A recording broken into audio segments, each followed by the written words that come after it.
Welcome back to KNLS web designing classes. ఈరోజు నుంచి మనం సిఎస్ఎస్ కమాండ్స్ గురించి చూద్దాం. ఇప్పటి వరకు కేవలం హెచ్టిఎంఎల్ చూసాం. మనం హెచ్టిఎంఎల్లో ఏంటి కంటెంట్ని ఏ విధంగా డిస్ప్లే చేయాలి, వేరే సిఎస్ఎస్ వచ్చేప్పటికి మనం ప్లేస్ చేసిన కంటెంట్ని ఏ విధంగా దాన్ని డిజైన్ చేయాలి అన్నది సిఎస్ఎస్కి సంబంధించిన ఇన్ఫర్మేషన్ ఉంటుంది. సో ఈ సిఎస్ఎస్లో బేసికల్గా మనకి 3 రకాల కమాండ్స్ చెప్తున్నాడు ఇక్కడ: ఇన్లైన్, ఇంటర్నల్, ఎక్స్టర్నల్. సో వీటి గురించి ఒకసారి చెక్ చేద్దాం.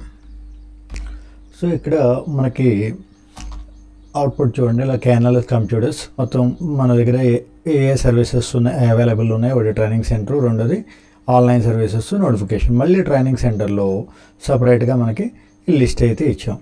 ఓకే, సో ఇక్కడ మనకి వీటిలన్నిటికీ వేరియంట్ కలర్స్ అప్లై చేయాలి అనుకున్నాం. ఇప్పుడు హెడింగ్ 1, 2, 3 హెడింగ్స్ అన్నిటికీ కూడా ఒక స్టైల్, హెడింగ్ 1 అన్నిటికీ ఒక స్టైల్, హెడింగ్ 2కి ఒక స్టైల్, హెడింగ్ 3కి ఒక స్టైల్, ఒక కలర్ అప్లై చేయాలనుకోండి. సో ఇక్కడ కలర్స్ అప్లై చేయాలంటే కమాండ్ ఏంటంటే, ఏదన్నా ఒక కలర్ అప్లై చేయాలంటే ముందు మనం దానికి సిఎస్ఎస్ కమాండ్ తీసుకోవాలి. సిఎస్ఎస్ ఏదన్నా కూడా అప్లై చేయాలి అంటే కనుక దానికి స్టైల్ అని చెప్పి ఇవ్వాలి. స్టైల్ అని ఇచ్చి ఇక్కడ ఏం అప్లై చేయాలి మనం, కలర్. సో కలర్ అని చెప్పి టైప్ చేయగలిగితే చూడండి, ఇక్కడ పైన జస్ట్ సివో అనగతోటి పైన ఇక్కడ డిస్ప్లే అయిపోతుంది. దీని మీద క్లిక్ చేసేయండి, మొత్తం టైప్ చేయక్కర్లేదు మీరు. తర్వాత ఈ విధంగా మొత్తం అక్కడ అవైలబుల్ కలర్స్ అన్నీ కూడా డిస్ప్లే చేసేస్తాడు. మీకు ఏ కలర్ కావాలంటే ఆ కలర్ని సెలెక్ట్ చేసుకోండి. ఇక్కడ ఒకవేళ సెలెక్ట్ చేసిన కలర్ ఏదైతే ఉందో అది కాకుండా వేరే కలర్ కావాలి అనుకోండి, దాని మీద జస్ట్ అలా హోల్డ్ చేస్తే ఆటోమేటిక్గా ఈ విధంగా మీకు కలర్ ప్యాలెట్ ఓపెన్ అవుతుంది. ఇందులోంచి మనకి ఏ కలర్ కావాలంటే ఆ కలర్ని ఎలా చేంజ్ చేసుకోవడానికి పాసిబిలిటీ ఉంటుంది. ఓకే, సో ఇప్పుడు దీన్ని ఒకసారి రన్ చేసి చూడండి. ఓకే, సో ఇక్కడ కేఎన్ఎల్ఎస్ కంప్యూటర్స్ అనేది మనకి కలర్ అయితే మారింది. ఓకే, అదేవిధంగా నెక్స్ట్ వన్ ఇంకేం కావాలి, నెక్స్ట్ మళ్ళీ ఇక్కడ ఆన్లైన్ సర్వీసెస్కి, నోటిఫికేషన్స్ కూడా సేమ్ కలర్ కావాలి అనుకోండి. మెయిన్ అది హెడింగ్ కాబట్టి ఆ హెడింగ్కి ఒక కలర్ ఇచ్చాము. తర్వాత ఈ సర్వీసెస్ అన్నీ కూడా ఇవి మనకి 3 టైప్స్ కింద కేటగరైజ్ అయినాయి కాబట్టి 3 సర్వీసెస్కి కూడా ఏం చేయాలి, ఒక కలర్ మెన్షన్ చేయండి. సో ఇక్కడ సర్వీసెస్ చూడండి, ఇక్కడ మనం ఏం చేసాం, కేఎన్ఎల్ఎస్ కంప్యూటర్స్ అన్నది మెయిన్ హెడింగ్ కాబట్టి హెడింగ్ 1 తీసుకున్నాం. అందులో ఎన్ని సర్వీసెస్ ఉన్నాయి మనకి, ట్రైనింగ్ సెక్షన్ ఒకటి ఉంది, తర్వాత ఆన్లైన్ సర్వీసెస్, నోటిఫికేషన్స్. సో ఈ మూడింటిని హెడింగ్ 2లో ప్లేస్ చేసాం. మళ్ళీ వీటిలో సబ్ సర్వీసెస్, ట్రైనింగ్ సెంటర్ అన్న దాంట్లో ఏ కోర్సెస్ ఉన్నాయన్నది H3లో ఇచ్చాం. అదేవిధంగా ఆన్లైన్ సర్వీసెస్లో కోర్సులు ఆన్లైన్ సర్వీసెస్ ఉన్నాయన్నది ఆధార్ కార్డ్ అని, పాన్ కార్డు, పాస్పోర్ట్ అప్లికేషన్ అని సంథింగ్ అక్కడ ఆ విధంగా H3లో ఇస్తాం. జస్ట్ మనం ఒక డెమో కోసమే కాబట్టి పూర్తిగా డీటెయిల్గా మెన్షన్ చేయాలి. మనం ఈ పార్ట్ వరకు చూద్దాం. సో ఇప్పుడు మనకి ఏం కావాలి, హెడింగ్ 2కి ఏ కలర్ అప్లై చేయాలి, వేరే డిఫరెంట్గా మనకి మెయిన్ హెడింగ్ H1కి ఉన్న కలర్ కాకుండా వేరే కలర్ ఏదన్నా అప్లై చేయాలి. సో కమాండ్ ఏంటి, style is equal to, so ఇక్కడ మనకు ఆటోమేటిక్గా కలర్ అయ్యి రాలేదు, దాకా వచ్చింది, ఇప్పుడు రాలేదేంటి అంటే ఇక్కడ స్పెల్లింగ్ ఏదో మిస్టేక్ కొట్టాం. ఓకే, సో ఒకసారి చూడండి, style is equal to colour. మనకి ఏ కలర్ కావాలో ఆ కలర్ తీసుకోండి. ఓకే, సో ఇప్పుడు మళ్ళీ ఒకసారి అవుట్పుట్ ఓపెన్ చేయండి. ఓకే, ట్రైనింగ్ సెంటర్కి ఈ కలర్ వచ్చింది. ఓకే, మరి మళ్ళీ ఇదే కలర్ దేనికి రావాలి, ఆన్లైన్ సర్వీసెస్కి అన్న నోటిఫికేషన్స్కి కూడా రావాలి. సో మళ్ళీ ఏం చేయాలి మీరు, మళ్ళీ ఇక్కడ ఎక్కడెక్కడైతే మనకి H2 ఉందో ఆ H2 అన్న ప్రతి దానికి కూడా ఇదే కలర్ అప్లై చేసుకుంటూ వెళ్ళాలి. సో ఇక్కడ 2 ఉన్నాయి కాబట్టి అప్లై చేస్తారు. ఓకేనా, కానీ నెంబర్ ఆఫ్ ఇంకా పెరిగిపోతుంది అనుకోండి, ఏమవుతుంది, ఇట్స్ ఇన్నిసార్లు కోడ్ రిపిటేషన్ అనేది చాలా కాంప్లికేట్ అయిపోతుంది. సో అప్పుడు ఏం చేయాలంటే మనం అసలు కలర్స్ని, స్టైల్స్ని వాటిని ఎక్కడ అప్లై చేయకూడదు. దీన్ని ఏమన్నామంటే మనం బేసికల్గా ఎన్ని రకాలని చెప్పాం, ఇన్లైన్ ఒకటి, అదేవిధంగా ఇంటర్నల్, ఎక్స్టర్నల్, 3 రకాలు చెప్పాం కదా. ఇప్పుడు మనం దేని గురించి చెప్పుకున్నాం, ఇన్లైన్ గురించి కంప్లీట్ అయింది మనకి. సో ఇప్పుడు నెక్స్ట్ వన్ ఏంటంటే ఈ ఇంటర్నల్ కమాండ్ గురించి చూద్దాం. ఇన్లైన్ కమాండ్లో అసలు ఫస్ట్ ఆఫ్ ఆల్ ఏంటి, టెస్ట్ మాత్రమే ఉంది. దానికి ఏ విధంగా కలర్స్లో కానీ లేకపోతే మీకు కావాల్సిన స్టైల్స్ కానీ అప్లై చేయాలంటే స్టైల్ అన్న కమాండ్ ఆ ఎలిమెంట్కి మధ్యలో ఇక్కడ తీసుకోమన్నాం. ఆ ఎలిమెంట్ ఆ ఎలిమెంట్లో ట్యాగ్ అయితే ఏదైతే ఉందో ఆ ట్యాగ్కి ముందే ట్యాగ్ క్లోజ్ చేయకుండా, అంటే ఓపెనింగ్ ట్యాగ్ ఉంది కదా, H1 అన్నది ఓపెనింగ్ ట్యాగ్ ఉంది కదా, ఆ ఓపెనింగ్ ట్యాగ్ దగ్గర మనం క్లియర్గా మనకు కావాల్సింది మెన్షన్ చేసేస్తాం. ఇక్కడ జాగ్రత్తగా అబ్జర్వ్ చేయండి, కోడ్ ఎక్కడ ఇచ్చాం స్టైల్ అన్నది. ఓకే, ఈ మధ్యలో కంటెంట్ దగ్గర కాకుండా ఓపెనింగ్ ట్యాగ్ దగ్గరే అందులోనే మనం మెన్షన్ చేస్తాం. ఇప్పుడు మనం ఏం చేస్తామంటే ఇక్కడి నుంచి డిలీట్ చేసేయండి. ఇందులో ప్రాబ్లం ఏంటి అర్థమైంది కదా. ప్రతిసారి కూడా హెడింగ్ 1 ఎన్ని చోట్ల ఉంటాయి అన్ని చోట్ల, అదేవిధంగా హెడింగ్ 2 ఎన్ని చోట్ల ఉంటాయి అన్ని చోట్ల కూడా ఒక్కొక్క చోట మనం ఇది మెన్షన్ చేసుకుంటూ రావాల్సి వస్తుంది. సో ఇన్నిసార్లు కోడ్ రిపీట్ అవ్వకుండా డిలీట్ చేసేసి ఇప్పుడు చూడండి ప్లైన్ వచ్చేసింది కదా. ఓకే, సో ఇప్పుడు మనం ఏం చేద్దామంటే ఇక్కడ హెడ్ పార్ట్లోకి వెళ్ళిపోండి. ఇందాకేమో బాడీ పార్ట్లో ఉన్నారు, ఇప్పుడు హెడ్ పార్ట్కి వచ్చేసాం. హెడ్ పార్ట్లో మనం ఏం చేద్దామంటే ఇక్కడ స్టైల్ అని చెప్పి ఒక ఎలిమెంట్ని తీసుకోండి. ఇందులో మీరు ఏం చేస్తారంటే ఇప్పుడు మనకి దేనికి కావాలి, H1 అన్నది కావాలి. సో H1 అని ఇచ్చేసి సేమ్ సి లాంగ్వేజ్ గురించి ఐడియా ఉన్న వాళ్ళకైతే సేమ్ అలా ఉంటుంది. మెయిన్ ఫంక్షన్ ఇచ్చిన తర్వాత బ్రాసెస్ ఓపెన్ చేసి ఎలా ఇస్తాం అదే పారామీటర్ ఇక్కడ కూడా మనకి కనబడుతూ ఉంటుంది. ఓకే, సో అదే అక్కడ కాలమ్స్ అలాంటివి పెట్టాం మనం ఇలా. అదేవిధంగా స్టేట్మెంట్ అయిపోయిన తర్వాత దానికి ఒక సెమీకోలన్. ఓకే, సో ఇప్పుడు ఒకసారి దీన్ని సేవ్ చేసాం. చూడండి ఏం చేసాం, స్టైల్ అని ఇచ్చాం, స్టైల్ ఎలిమెంట్ ఓపెన్ చేసాం. అందులో H1 మనకి H1 అని ఎక్కడైతే ఉందో, H1 అన్న ట్యాగ్ ఎక్కడైతే ఉందో ఆ ట్యాగ్ అన్నిటికీ కూడా ఏ కలర్ అప్లై చేయమన్నాం, బ్లూ కలర్ అప్లై చేయమన్నాం. ఇప్పుడు ఒకసారి రన్ చేసి చూడండి. ఓకే, వచ్చేసింది కదా. ఓకే, నెక్స్ట్ వన్ హెడింగ్ 1కి ఇచ్చాం. ఇప్పుడు మనం ఏం చేయాలి, సేమ్ హెడింగ్ 2 కూడా ఎలాగే ఇవ్వాలి. సో హెడింగ్ 2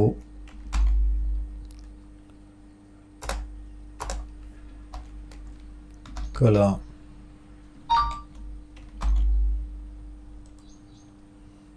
మనకి అక్కడ కావాల్సిన కలర్ ఏదైతే ఉందో ఆ కలర్ని తీసుకోండి అక్కడ. ఇప్పుడు రన్ చేసి చూడండి.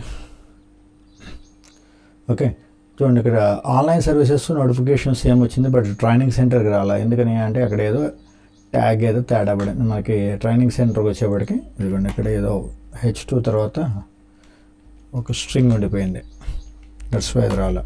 ఓకే, సో ఇప్పుడు చూడండి training centre, online centre, notifications ఈ 3 యూనిఫామ్గా, అంటే ఈ మెయిన్ డివిజన్స్ కాబట్టి మెయిన్ హెడింగ్ కాబట్టి ఈ హెడింగ్ని సపరేట్ చేయడానికి ఒక కలర్ ఇచ్చాము. KNLS కంప్యూటర్స్ అనేది మెయిన్ హెడింగ్. ఇందులో 3 సబ్ డివిజన్స్ ఉన్నాయి, ఒకటి ట్రైనింగ్ సెంటర్, ఇంకోటి ఆన్లైన్ సర్వీసెస్, ఇంకోటి నోటిఫికేషన్స్. ఈ 3కి ఒకటి ఇచ్చాము. నెక్స్ట్ వన్ ఏంటి, మళ్ళీ వీటికి కోర్సెస్ ఉన్నాయి. ఈ ట్రైనింగ్ సెంటర్లో మళ్ళీ సబ్ డివిజన్ ఉంది కదా, ఆ ట్రైనింగ్ సెంటర్లో ఏ కోర్సెస్ మనం ఆఫర్ చేస్తున్నాం అన్న దగ్గర మళ్ళీ తిరిగి వేరే కలర్ ఇవ్వాలి. సో ఇప్పుడు మళ్ళీ ఒకసారి ఏం చేయాలి, సేమ్ అందులోకి వెళ్ళి స్టైల్లోనే హెడ్ 1 హెడ్ 2 ఇచ్చాం కదా, ఇప్పుడు హెడ్ 3 ఇచ్చేయండి. Head 3 colour.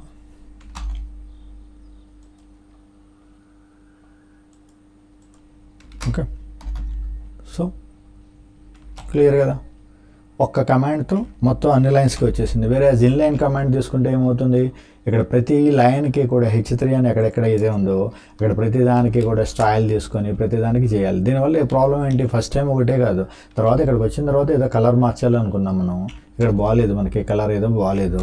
సో ఇక్కడైతే సింపుల్గా ఏం చేస్తున్నాం, ఈ ఒక్క చోట మారిస్తే ఆటోమేటిక్గా మిగతా అన్ని ఏరియాల్లో కూడా మనకి కావాల్సిన రెలవెంట్ కలర్ ఏదైతే ఉందో అది అప్డేట్ అయిపోతుంది, మెయింటెనెన్స్ ఈజీగా ఉంటుంది. ఓకే, వేరేజ్ అలాగా ఒక్కొక్క ఇన్లైన్ కమాండ్ తీసుకుంటే ఏమవుతుంది, ప్రతిసారి కూడా ప్రతి లైన్లో కూడా అప్డేట్ చేయాలి. సో ఇది ఫస్ట్ వన్ ఇన్లైన్, రెండోది ఇంటర్నల్. ఇక ఇప్పుడు మూడోది ఏంటి, ఎక్స్టర్నల్ ఎలా ఇవ్వాలి అన్నది చూద్దాం. సో ఇక్కడ కూడా ఇవ్వకండి మీరు దీన్ని ఇక్కడి నుంచి ఫస్ట్ ఏం చేసాం, ఇక్కడ ప్లేస్ చేసాం. ఓకే, బాడీలో ప్లేస్ చేసాం ఫస్ట్.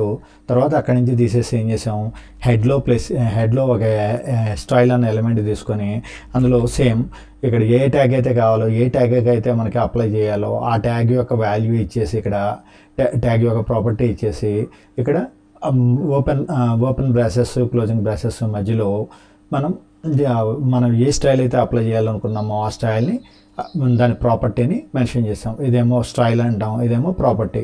ఓకే, సో ఇప్పుడు మనం ఏం చేయబోతున్నాం అంటే థర్డ్ వన్ ఏంటంటే అసలు ఇక్కడి నుంచి కూడా తీసేద్దాం. మనం ఏం చేస్తారంటే ఇక్కడ వరకు కట్ చేసేయండి. ఇది మళ్ళీ మొత్తం టైప్ చేసే పని లేకుండా ఈ స్టైల్ అన్నది మాత్రం డిలీట్ చేసేయండి, ఈ ట్యాగ్ మొత్తం డిలీట్ చేసేయండి. ఇప్పుడు ఏం చేస్తారంటే ఒక కొత్త ఫైల్ తీసుకోండి మీరు. ఓకే, సో కొత్త ఫైల్ తీసుకొని ఇక్కడ దీన్ని పేస్ట్ చేయండి. ఓకే, సో అయితే ఇక్కడ సేవ్ చేసేటప్పుడు దీన్ని అంటే మనం ఏం చేస్తాం, అసలు ఆ ఫైల్లో కాకుండా HTML ఫైల్లో కాకుండా సపరేట్ ఫైల్లో సేవ్ చేసుకుంటున్నాం. ఇప్పుడు దీనికి స్టైల్ అని చెప్పి ఒక నేమ్ ఇచ్చేయండి. ఓకే, స్టైల్ అని ఇచ్చిన తర్వాత మీరు ఏం చేయాలంటే కంపల్సరీ ఇప్పుడు దాకా HTMLలో సేవ్ చేస్తున్నాము, కానీ ఇక్కడ దీన్ని CSS ఫైల్ కింద సేవ్ చేయండి. ఓకే, సో ఇప్పుడు సేవ్ కొట్టండి. ఆల్రెడీ ఎగ్జిస్టింగ్ ఒకటి ఉంది అంటున్నాడు. ఓకే, కావాలంటే వేరే ఇవ్వండి, లేదంటే సేమ్ నేమ్ కావాలంటే రీప్లేస్ చేసేయండి. ఇప్పుడు మనం బ్యాక్ వచ్చేద్దాం. ఓకే, ఇక్కడ మెన్షన్ చేస్తాం, బాగానే ఉంది. ఇప్పుడు అవుట్పుట్ చూస్తే ఏమైంది, ఉన్నాయి మొత్తం పోయింది కదా.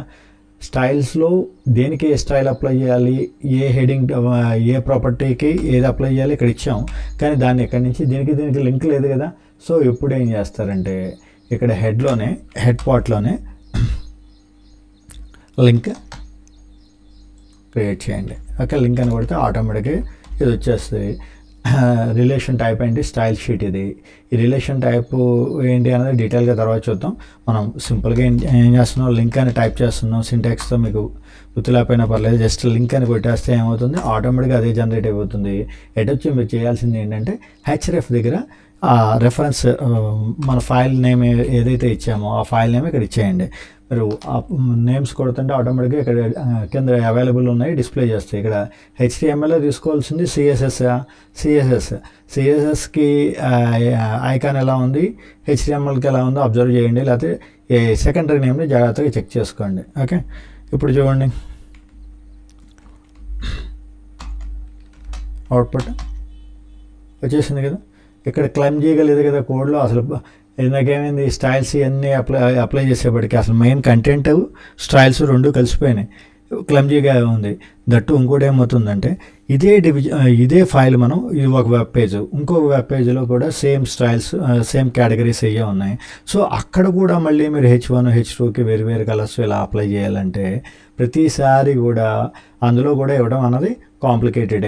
బాడీలో కూడా ఫస్ట్ ఏం చేసాం, ఇన్లైన్లో ఇచ్చాము, తర్వాత ఏమో అక్కడి నుంచి హెడ్లోకి వెళ్ళిపోయి ఈ ఇంటర్నల్గా ఇచ్చాము. కానీ ఇప్పుడు ఏం చేసాం, కంప్లీట్గా ఎక్స్టర్నల్ ఇచ్చేసాం. సో మన టైటిల్కి జడ్జ్మెంట్ వచ్చేసింది కదా, inline, internal, external CSS commands clear కదా. అయితే కొంతమంది ఇక్కడ కొద్దిగా కన్ఫ్యూజన్ ఏంటంటే లింక్ అన్నాం కదా అని చెప్పి టక్మని మనం యాంకర్ ట్యాగ్ ఓపెన్ చేసేసి href అలా అని చెప్పి ఇవ్వకూడదు. ఓకే, అలా ఇస్తే రాదు. ఇది ఇక్కడ లింక్ వేరు, ఇక్కడ లింక్ అన్న సింటాక్సేలోనే లింక్ ఉంది. ఇక్కడ మనం ఇది యాంకర్ ట్యాగ్ అంటాం, యాక్చువల్గా యాంకర్ ట్యాగ్ లింక్ అంటాం, href లింక్ ఇస్తున్నాం ఇక్కడ. వెరాజ్ ఇక్కడికి వచ్చేప్పటికి లింక్ అని ఇచ్చి ఇందులో దీని సింటాక్స్ కూడా కొద్దిగా డిఫరెంట్గా ఉంటుంది. ఇప్పుడు రెండు ఒకే చోట రాసి చూడండి. లేకపోతే ఓకే, యాంకర్ ట్యాగ్ ఇక్కడ ఏం చేసాం, href అని చెప్పి ఆ ఫైల్ నేమ్, ఇక్కడ మనం ఇమేజ్ ఫైల్ అయితే ఇమేజ్ ఫైల్, లేకపోతే HTML ఫైల్ అయితే HTML లింక్ చేసుకున్నాం. కానీ ఇక్కడ అలా కాదు, లింక్ చేస్తున్నాం, దేన్ని లింక్ చేస్తున్నాం, స్టైల్ షీట్ అన్నదాన్ని లింక్ చేస్తున్నాం, దాన్ని ఇక్కడ మెన్షన్ చేయాలి. ఇక్కడ స్టైల్ షీట్ కాకుండా ఐకాన్, ఫేవరెట్ ఐకాన్ అని ఇలా రకరకాల ఇంకా మిగతా షీట్స్ కూడా ఉంటాయి. వాటిని నెక్స్ట్ క్లాస్లో చూద్దాం. సో ఇప్పుడు మనం దాకా చూసిన టాపిక్ ఏంటన్నది ఒకసారి సమ్మరైజ్ చేద్దాం. సో ఇక్కడ స్టైల్స్ మొత్తం ఎన్ని చెప్పాం, ఇన్లైన్ ఒకటి, ఓకే, సో ఇన్లైన్ ఒకటి, నెక్స్ట్ వన్ ఇంటర్నల్లో ఒకటి, అదేవిధంగా నెక్స్ట్ వన్ ఎక్స్టర్నల్లో ఒకటి. ఓకే, సో ఈ మూడిటికి ఉన్న వేరియేషన్ ఏంటి, లింక్స్ ఒకసారి మనం ఐడెంటిఫై చేద్దాం. ఒకటి ఫస్ట్ వన్ ఇది ఇన్లైన్ అన్నది ఎక్కడ పెట్టాం మనం? ఇన్లైన్ సింటాక్స్ ఇది h1 style is equal to tag name తర్వాత ఎక్కడైనా కూడా మీరు h1 అనే కాదు ఏదైతే ఉందో ఆ ట్యాగ్ నేమ్ ఇచ్చిన తర్వాత స్టైల్ అని ఇచ్చి is equal to colour blue అని ఇచ్చి సెమీకోలన్ ఇచ్చేయాలి ఇక్కడ. ఓకే, వేరే ఇక్కడికి వచ్చేప్పటికి తర్వాత రెండవ సింటాక్స్లో ఏం చేసాం? h1 ఇచ్చి బ్రాసెస్ ఓపెన్ చేసి కలర్ బ్లూ అని చెప్పి ఇచ్చాం. ఇక్కడ కూడా సెమీకోలన్ ఉంది, ఇక్కడ కూడా ఓకే సెమీకోలన్. బట్ ఇక్కడికి వేరియేషన్ ఏంటి? ఇక్కడ ఎడిషనల్గా మనం బ్రాసెస్ ప్లేస్ చేస్తాము. తర్వాత మూడో సింటాక్స్ ఏమన్నా తేడా ఉందా? సింటాక్స్ సేమ్ ఉంటుంది. ఓకే, బట్ ఏది మారుతుంది? లొకేషన్ మారుతుంది. ఫస్ట్ వన్ ఏమో బాడీలో ప్లేస్ చేసాం, రెండోదేమో హెడ్లో సేమ్ ఫైల్లో హెడ్లో ప్లేస్ చేసాం, మూడోదేమో లొకేషన్ ఎక్కడ పెట్టాం? అసలు ఆ ఫైల్ HTML ఫైల్లో పెట్టకుండా వేరే CSS ఫైల్లో ప్లేస్ చేసి మనం ఇక్కడ దాని యొక్క ప్రాపర్టీస్ని మెన్షన్ చేయడం అనేది జరిగింది. సో ఇది స్టైల్స్ని మనం అప్లై చేసే విధానం. ఓకే, సో ఇక్కడ నుంచి నెక్స్ట్ వన్ ఏంటంటే ఇంకొద్ది డీటెయిల్గా వెళ్తే కనుక మళ్ళీ ఇక్కడ చూడండి ట్రైనింగ్ సెక్షన్లో సబ్ హెడింగ్స్ ఉన్నాయి H3. అదేవిధంగా ఆన్లైన్ సర్వీసెస్లో కూడా మనం ఏం చేస్తాం? సపరేట్ హెడింగ్స్ ఇస్తాం. దానికి కూడా సేమ్ కలర్ అప్లై చేస్తాం అనుకోండి, యూనిఫామ్గా ఉంటే ఓకే. అలాగంటే మనకి డిఫరెంట్గా మనకి ట్రైనింగ్ సెక్షన్లో ఉన్న కోర్సెస్ అన్నీ ఒక కలర్లో కావాలి, వేరే ఆన్లైన్ సర్వీసెస్లో ఉన్న సర్వీసెస్ అన్నీ వేరే కలర్ కావాలనుకోండి. మరి అప్పుడు H3 రెండింటికి కూడా H3నే ఉంది ఇక్కడ చూడండి. మరి దాని ఆధారంగా అంటే ఎలిమెంట్ ట్యాగ్ ఆధారంగా మనం కలర్స్ని అప్లై చేయడం జరిగింది. కానీ తర్వాత ఏమవుతుంది? ఈ ఎలిమెంట్ ట్యాగ్స్ ఆధారంగా కాకుండా మనకి దీని యొక్క టైప్ ఆఫ్ బాడీని బట్టి కంటెంట్ని బట్టి మనం కలర్ మార్చుకోవాలి. సో నెక్స్ట్ క్లాసెస్లో దాని గురించి చెక్ చేద్దాం. Thank you and have nice day.